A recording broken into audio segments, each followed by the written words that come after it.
Greetings, everyone. It's Angelo Robles, and for those of you live, it is 8 o'clock Eastern Time on a Monday night. And I have a very busy week this week. I'll share some of my incredible guests, and they are incredible, upcoming at the end of my solo here. But I'm 1 week away from the opening of my reception, my program in Palm Beach. And I wanted to share when I go on stage and I have an opportunity to give an overview to set the tone for so many incredible speakers that I have next week in Palm Beach and be different than perhaps others that you hear in the family office world. So I put together fragments, a better word, of a bit of an opening that I wanted to share with many of you. So, on that note, without further ado, sand that thinks. Why everything you know about wealth, work, and power is, well, already wrong. Like I said, I'm 1 week away, if you're watching this live, from on Monday, March 16th, at least opening up my reception in Palm Beach, an exclusive gathering of incredible family offices from around the world.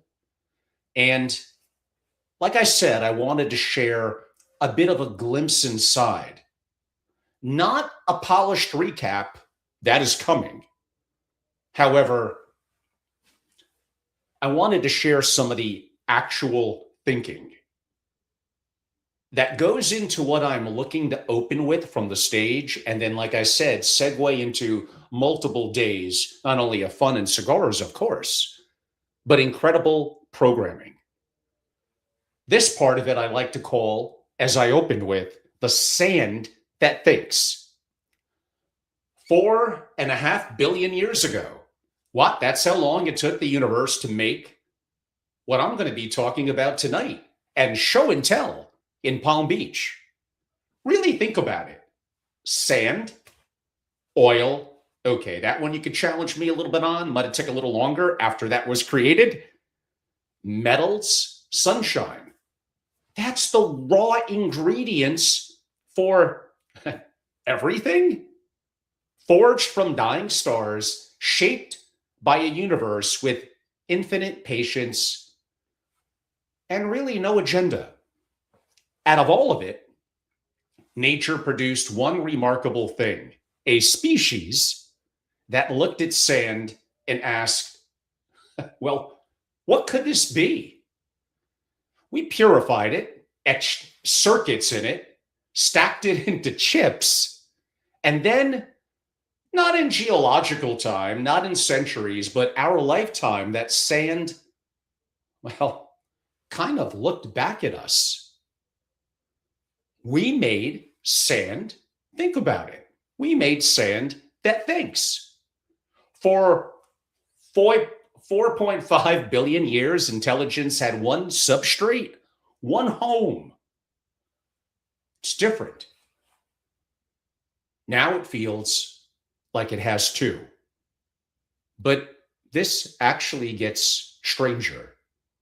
Last year, researchers at Cortical Labs suspended human brains in a dish, wired them to a screen, ran a signal through them. I'm not making this up. Those neurons, no skull, no body, no evolution, learned to play Pong. Not programmed, and no, not trained on data, learned.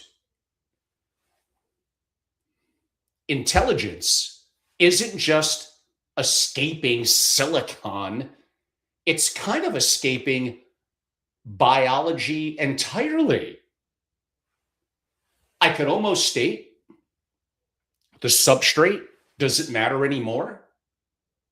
The pattern is what's alive.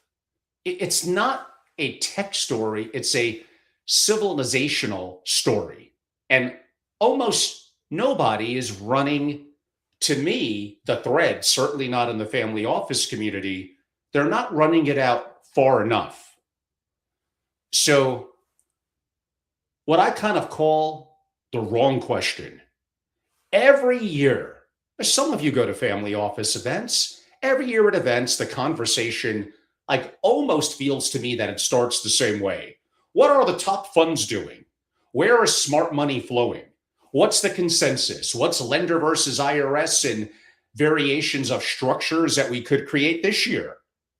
I think to some degree, not that those don't have value, but they're kind of the wrong question. Best practices are by definition, I've been saying this for years, not to say that they don't have value, but limited value. Best practices are by definition backward looking. They are distilled lessons of a world that no longer exist. You follow them and you are at best, optimized for yesterday. The families who built generational wealth didn't ask, this is no surprise here, they didn't ask what everyone else is doing. They asked what is actually true. And this boils down to something that I think family offices often lack. It's first principles thinking. Think through cause and effect. Think of second and third order consequences. Not what's the consensus, but is this true? Well, what else must be true? Because, like I stated, almost nobody is running that thread out far enough. I think in today's world, family offices, I mean, probably all of us, right? We have to think 3 moves ahead. Let me show you what I mean. A few weeks ago, and I shared this in one of my February recaps on AI and family offices, an AI generated video CDAN circulated that most people initially believed because it looked so real, was filmed by a crew, photorealistic, emotionally coherent, and cinematically just lit. And it cost effectively like nothing to make. The first order take, interesting technology. The second order question, what happens to Hollywood? The third order question that nobody is asking yet, what happens to reality as a concept when synthetic media is indistinguishable from documentary evidence, and the cost of producing either, it drops to zero. Every industry built on credentialed storytelling, film, advertising, news, law, politics is about to be repriced, not disrupted. I mean, it seems to me, am I the wrong one here? Repriced effectively at the floor. Midjourney, that some of you are familiar with, the founder of Midjourney, I'm forgetting his name, pardon me, said something that I really haven't stopped thinking about. He stated, now I get it, not today, but is this 5 years, 10 years? That 5 million robots could build a Manhattan in 6 months, not decades, not years, 6 months. So, what does this do when energy drops to near zero? Robotics bring labor to zero, to capitalism, but the asset class that stored multi-generational wealth for centuries is being, or will be, repriced. Cities built over hundreds of years could be replicated on demand. Real estate as scarcity, the entire thesis, if not yet, will be under assault. Now, I'd probably put it this way. We didn't just make sand that thinks. We're about to make sand that builds.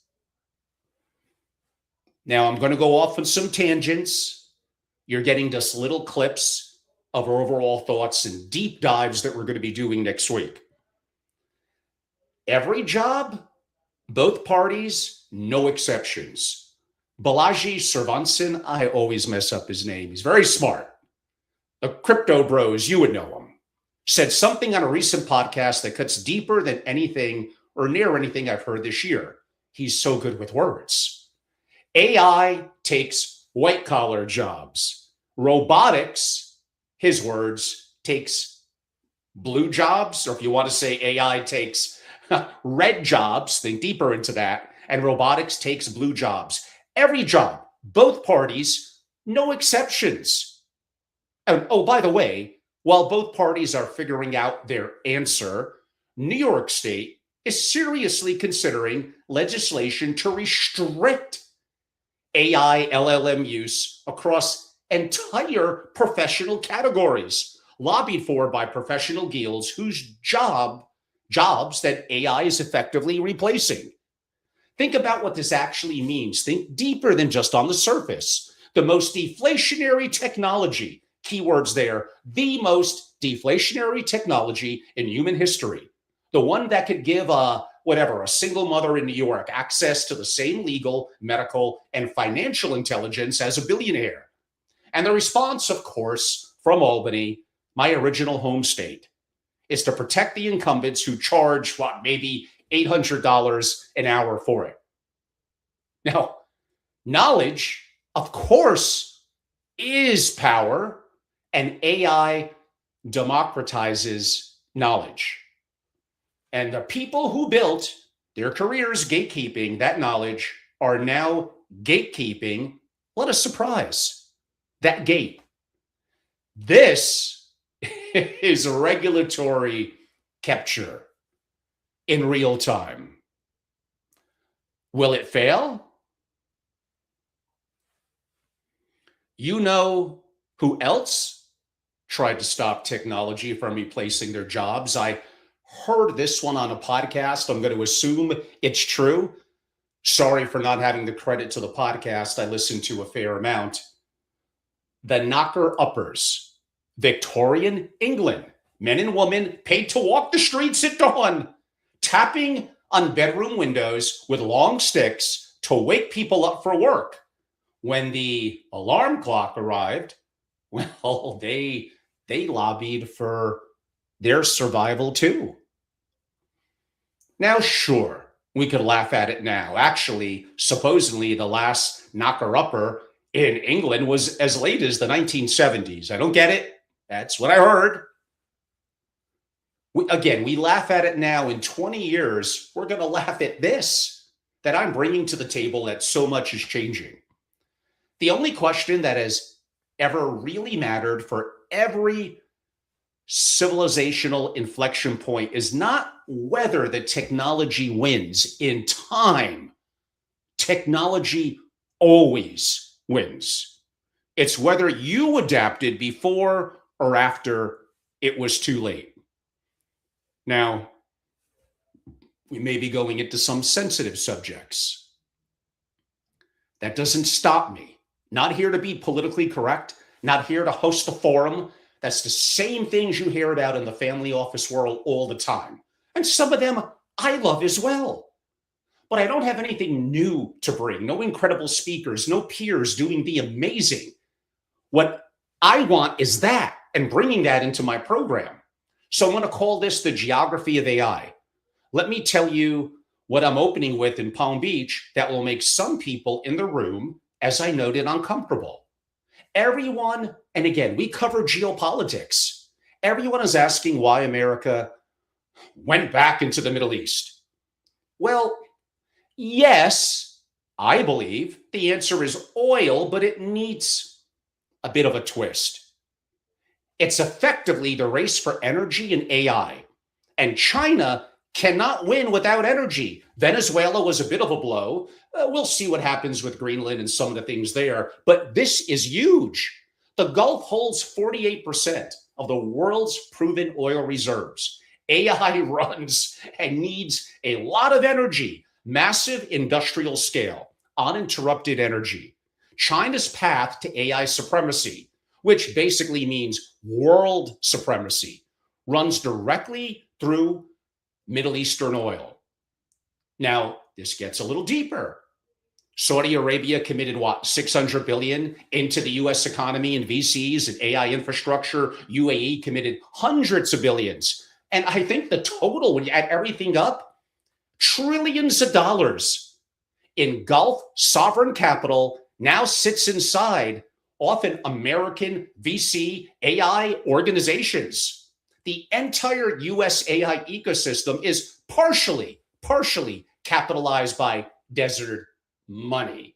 Again, the irony with sand, of course. The same desert that produced the oil powering the 20th century is now funding the data centers powering the 21st and much more. The sand, well, again, it's becoming intelligence. Energy becomes compute. If my perspective bring on different opinions, I don't want to get caught in an echo chamber. If America loses the Middle East, it doesn't just lose oil. It loses the capital funding of AI dominance. It loses the energy securing compute advantage. It loses the geographic choke point, keeping China constrained. The Strait of Hormuz, don't think of it as being a shipping lane.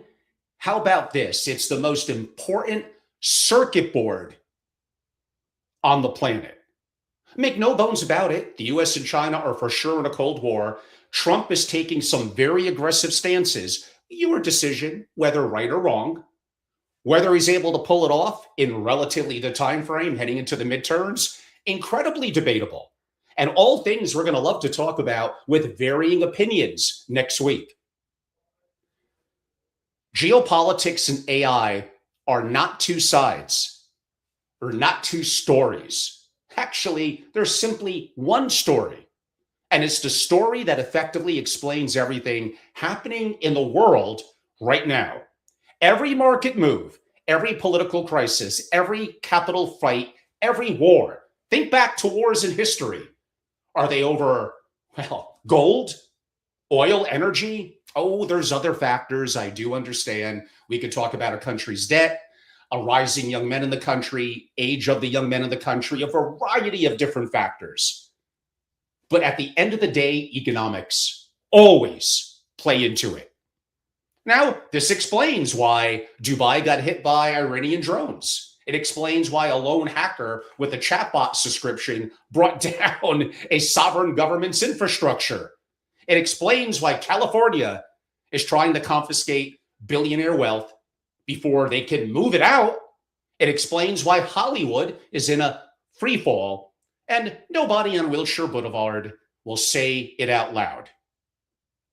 It explains why the world's most sophisticated families should be aware of this, forming their own thesis, and making some major restructuring, major thinking, first principles thinking, cause and effect, second and third order consequences, rethinking their structures, their attitude, everything, because everything is changing. The mindset of the rising generation. They are changing their capital, their jurisdictions, their technology, their legacy. Now, what does this really mean for you? Here's what kind of first principles demands of all of us right now. Don't ask what the smartest allocators are doing. Ask why. And whether those reasons still hold in a world where every assumption underneath that strategy has shifted. Yet you think a lot of these people with big egos, arrogance, and fear of what's coming are going to shift and change that quickly? Some of them will. Most of them won't.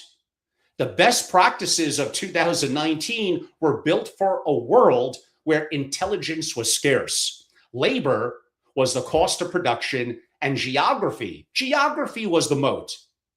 Like, none of those things are true anymore, or won't be soon. The most advanced AI in the world, this could give you hope.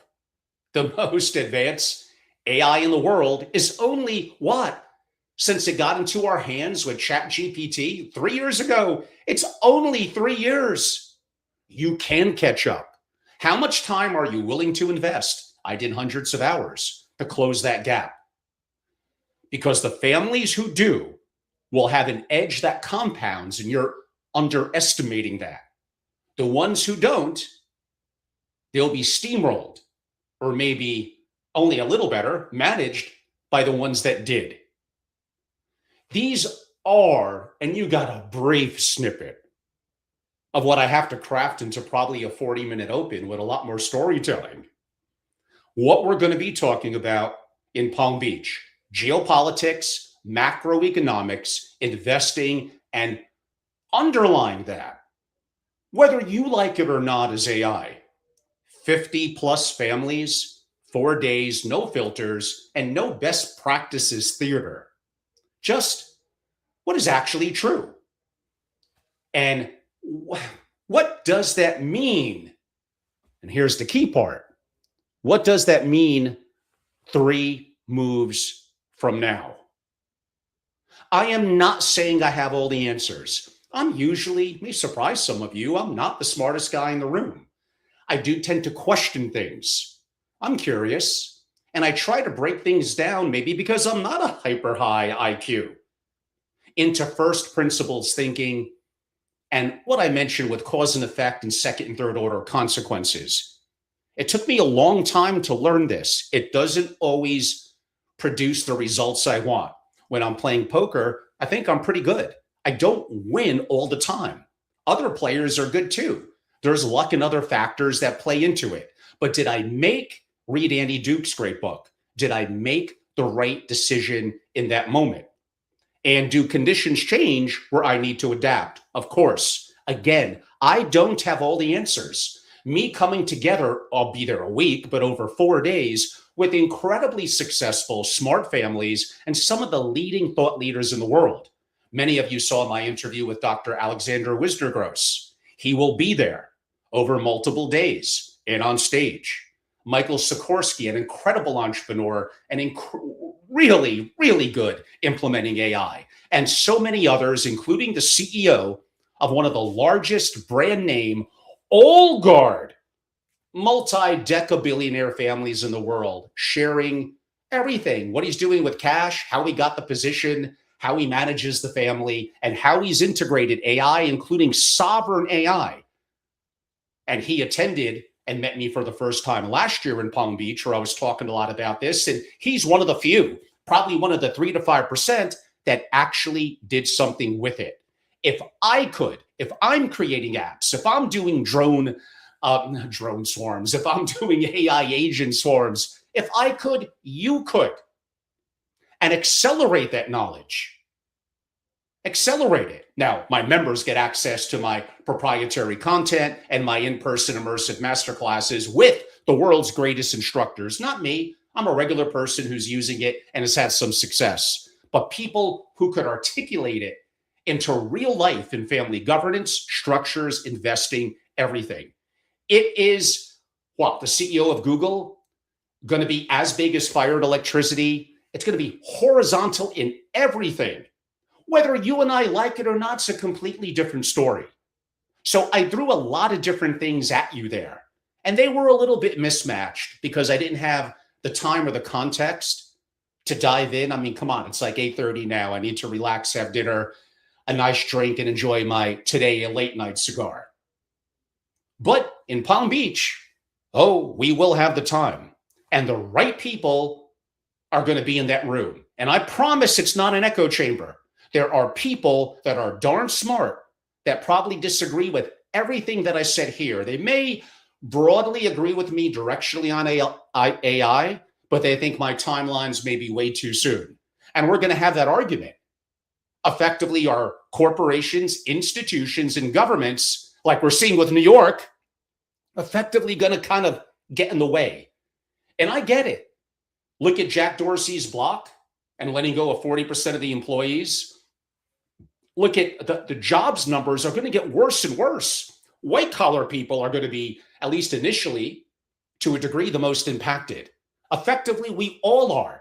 Do we all have to become entrepreneurs? We at least have to be people that understand the world is changing and be the person who's not necessarily replaced by AI, but we may be be replaced by a person who's using AI. This gives you the opportunity, no matter what you're in, investments, legal, accounting, the family office industry, or really any industry, to put in the time and effort.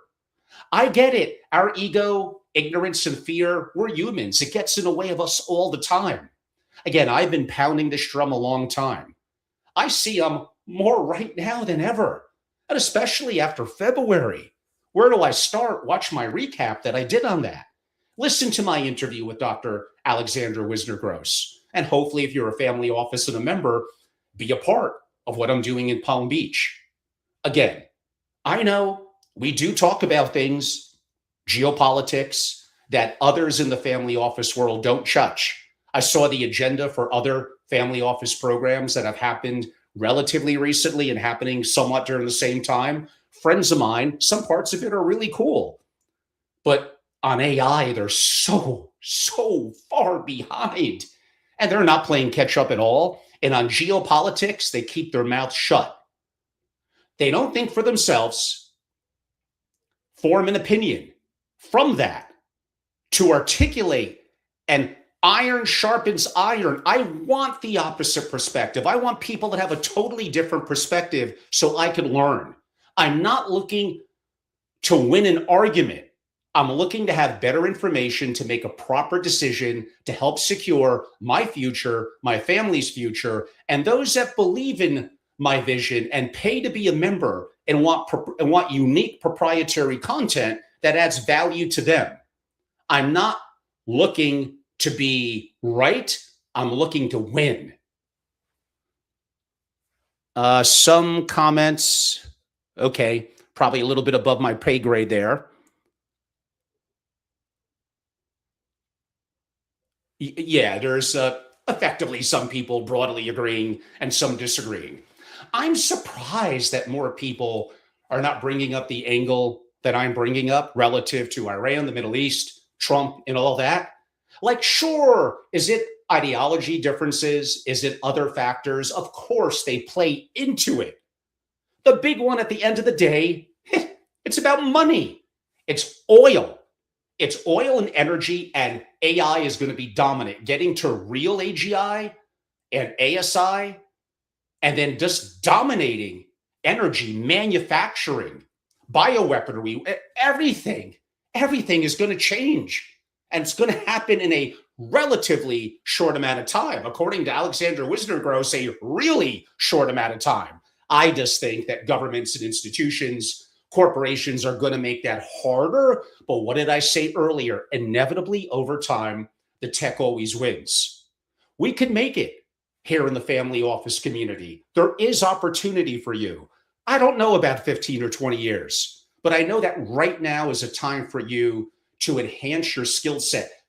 Skills have utility, and a utility that you're providing to the family you represent, customers, whatever you want to call it, and your capability. One of my members who attended my masterclass on AI was him and his son. Said his son, who's maybe mid-20s, I'm going to guess, interviewing in the world of RIA and wealth management.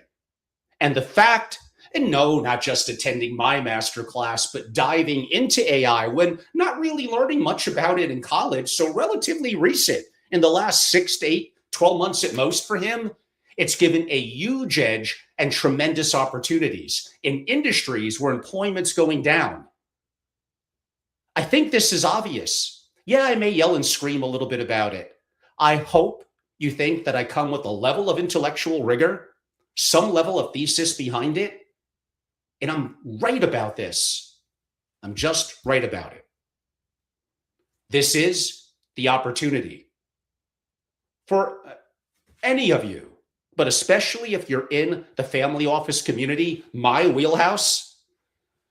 And again, I'm looking at the agendas of other programs, and they're having some great keynotes and speakers.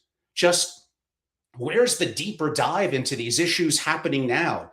When I listen to all the research, especially non-US families, it's geopolitics, geopolitics, geopolitics as the number one threat. And especially outside of the US, it probably should be. And that we're not talking about this, we're not having open, honest debates, a little bit of raising our voice and yelling, But again, not looking to win the argument, looking to get more knowledge to help make better decisions.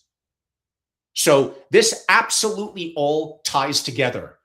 When I talk about geopolitics, macro, and investing, AI is, and it underlines all of it, all of it.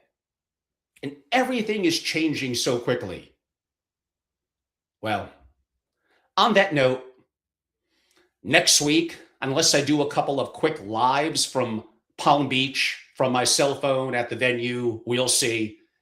After this week, you're probably not going to see much of me for about a week or so. I may do a write-up. Those are maybe a little more convenient while I'm traveling.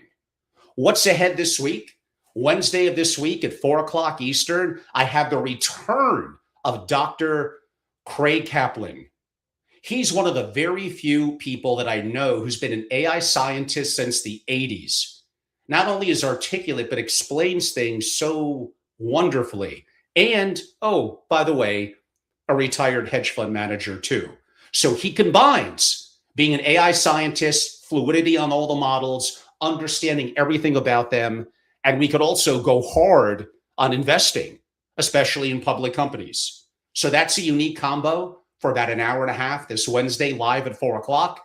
And then Thursday, I haven't done this subject in years, although I'm still active broadly in crypto, digital assets, etc. V. Swallis,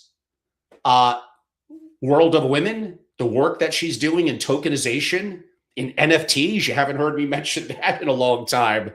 Very smart, very cool. It'll be very dynamic. That's this Thursday at 11 o'clock Eastern. So those are 2 interviews for this week, both dynamic and unique. I hope you enjoy them. Then I'm off to Palm Beach. Again, maybe I'll do some quick lives or write-ups. Those of you that are members, I look forward to seeing you in Palm Beach next week. And if not, well, of course, you go to angelorobles.com and at least want to learn more. Then make your own decision. But if a fit, we'd love to have you. And maybe this happens to me in other big programs that we do where we got incredible speakers. Sometimes people join effectively very last second. So, and again, in concluding, for those of you that are more classic and traditional in the family office world, I love those things too. I did a massive amount of work with my members and write-ups on structuring and architecture of family offices, of satellite international family offices, of domestic and international tax issues. We have David L'Esperance, probably the #1 sovereign strategist in the world for billionaires that I know, a Canadian who moved to Poland, now moved to Thailand, and is just incredible. Doesn't have land to sell you in these countries where he gets a commission. A real deep intellectual on sovereign issues that the world's billionaires go to. And of course, we're going to cover what's going on in Dubai. Like, he's going to be there at the program. We're going to have incredible architects of various structures of family offices, multiple families from Europe, discussions from families that sometimes go back 6 or 7 generations or more. We're going to talk about, not as much at my program, but over this year, I did my fair share on family governance and dynamics. Yeah, I probably tend to stick to my knitting, geopolitical, macroeconomics, investing, and obviously underlying a lot of that AI. And my members, I mean, come on, I did a 400-page book called A Family Office Playbook. That's 850 questions on systems and standard operating procedures. When I'm asked what I probably love most in the community, it's my passion for the incredible work of Peter Drucker, to a little bit lesser degree, Jim Collins, and practice management, systems, standard operating procedures in a family office. And the big 3, people, systems, and technology. It's just that technology one is moving very, very quickly up the ranks. So you want to go classic and traditional on family offices? I am all down. I love that stuff. I'm just saying we've been hit with it over and over. There may not be a lot of new twist, but what's going on and the risk that we faced in geopolitics, understanding the macro picture and AI and how that's coming for you. These are the things that we're not talking enough about in the community. And I know I'm out there in the front. Probably not as many of you are listening in the family office world from that perspective as I would like, but that's okay. Still love you. I'm your friend. You could reach out to me anytime. Some of you, I look forward to seeing you in Palm Beach next week. Go to angelorobles.com and learn more. Follow me across my socials. There was a couple of comments and questions. Yes, Charles, you're always like the best. Like I want to learn from you. And yeah, I mean, look what February brought upon us. But I did a video about that. And even this Perplexity computer is so good. But OpenClaw as a sovereign system and setting up our Mac Mini and giving it a card and creating an email and a credit card and letting it do all these things that scares me a little bit, but containing it. Wow. Like it's like February was so incredible. So incredible. So again, I obviously have a little bit of passion for this. I'm really excited to be in Palm Beach next week. I hope to see some of you. Enjoy my 2 interviews with Dr. Craig Kaplan on AI and investing on Wednesday at 4 Eastern and 11 o'clock Eastern. Ooh, She's V is very cool and very impressive. And that is going to be a conversation about tokenization. I'll even ask her a little bit about Bitcoin. And those do play into the future and AI. There is so much happening. Again, I'm a 60-year-old man. I'm old school. I want to disappear into the mountains of Wyoming and like never talk to anyone again. I just want to read books. I'm a nerd. I'm not really a people person. Like I wish I was. Just because I'm loud doesn't mean I'm a people person.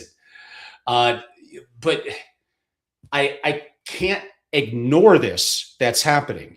And I need to be a voice in the family office world. And I wish others would join me. We could collaborate and learn together. I'm just not seeing it. Lots of things to discuss in person next week. Hope you enjoy the programs this week. Reach out anytime. Thank you all for your time and have a wonderful and blessed evening.